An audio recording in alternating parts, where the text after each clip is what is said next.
Do you feel pushed sometimes toward one or the other? I definitely say so. I mean, I don't think that, all of the groups that I'm a part of are like very visible. Like when you see me, you see that I'm a black person, but like you can't really tell that I'm a trans person or, that I'm like economically disadvantaged and like other things like that. So I do think there is like a push.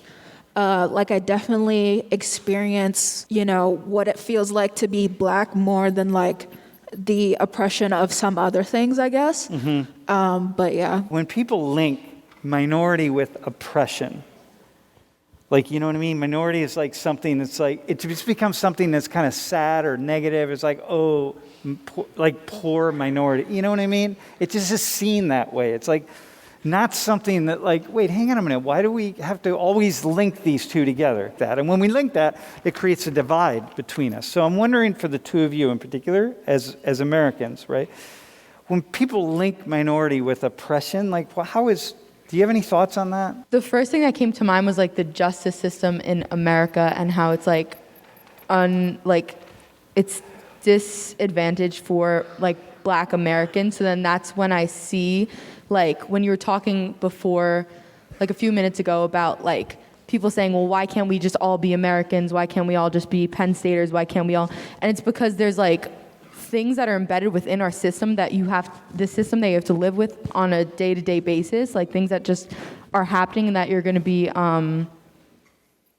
like punitized for. I think that's right. And then that goes into how you are affected. So it's not even just like, well, it is with like being visibly like a minority, and then that's when I think of like being oppressed. So that's where oppressed comes in, like with inequity, inequality. Yeah. That's how oppression enters in. And I would add on to that, by the way. Go ahead. I also think that with being like visible minorities, I think there definitely is, like, because there's more like oppression faced by them, like just like visibly or whatever. Yeah. There's more that they want, like, there's more to like stand up for and be like, oh, like we're not just minorities, we have this and this and this and that. But like I think with groups like that aren't as visible, it's kind of like, if it's not visible, like why should we put it out there? Why should we, why should we be visible about it? Okay. She grew up as one of the poorest people in the class, okay? So when you say like the justice system, it's like, well, hang on a minute. Yeah, the justice system is tilted toward white people, but it's also tilted toward wealthy people. Right. So like, if I had to approach the justice system, I'd rather be black and have money than grow up without money and be white. In most situations, I'm going to be better off. I mean, however I'm going to navigate that justice system, I'm probably going to be better. I'm going to have more resources to navigate it. My first encounter with the police might be different, right? But, it's different, right? So when you think of her as one of in that way, like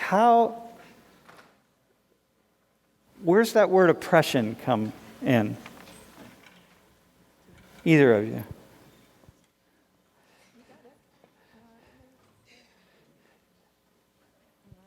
It's a non-answerable question in a way. I will say that I think the oppression based on finances in the criminal justice system seems to be more prevalent for individuals.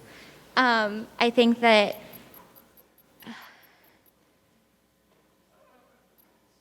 if there was an issue and maybe it would be of advantage to have money, that financial struggle seems to be more personal rather than like my interaction. Yeah. Nobody else has to know. Yeah, exactly. No, listen. Yeah. No, that's only because we live in a society. We live in a society in which the wealthy class has so successfully colonized the thinking of the entire population of people, such that social class is no longer part of the conversation. And then what we can do is we can focus on things like race, and now we can bring gender into it in a way where like we think we're talking about what the essential issues are, and there are issues that are here, but class is the fundamental thing that keeps the elites in power and keeps everybody else divided, and we don't talk about it, and they have successfully done that so that we don't even have that conversation. So people see class as an individual problem, when in fact it's a large group problem. It's one that we don't talk about. I feel like that's why minorities end up being oppressed in a certain way, because Yeah. that system is built to keep them where they are and benefit those that built that system. And it's just And it's why people who are minorities continue to develop a camaraderie, so to speak, right? The first thing that came to mind also when I was thinking that is like, there are just things that you sometimes know being like a minority, or like being, for me personally, I'm thinking like for myself, so like for being black, that you have to know that other people aren't going to know. So when you said before too, like when you're talking about why can't we all just be American, why can't we all just be Penn Staters, and I thought back to like something that not a lot of people know that happened at this university in 2001, the Village protests, and how like the president of the Black Caucus was sent death threats and just all these racial epithets because she was black, and all these students were sent things because they were black. So that's when like being black and being visibly a minority like comes into play, and the justice system like goes towards it. That's why it's like unfairly advantaged, but there's just so much more with it too.